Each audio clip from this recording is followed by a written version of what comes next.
Humingi ka na naman ng dagdag. Puro palpak naman yung mga vlogger mo. Pasensya na, madam. Ginagawa naman po namin lahat yung mga script na fino-forward sa amin eh. Sinunod naman po namin. Puro nga kayo palpak eh.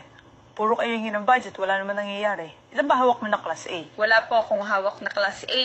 Puro class D lang po, 20 na troll. Sino din yan? Yung grupo po ni Madarahog, kasama sila Rosalinda at taga Bukid. Yan ba yung matandang mukhang gorilla na puro live ang pinagagawa? Yes po, madam. Sila din po yung humihingi ng dagdag sa budget nila weekly. Talagang kapos Hindi na daw. kami magdadagdag. Puro naman walang kwentang ginagawa ng mga yan. At puro kayo kabobohan sa totoo lang.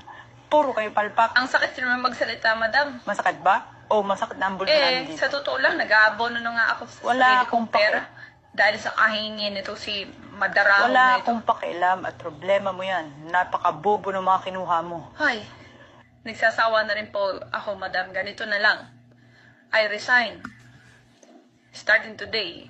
And remind lang po kita, record din to pag-uusap natin. Shit! Pinatayan ako.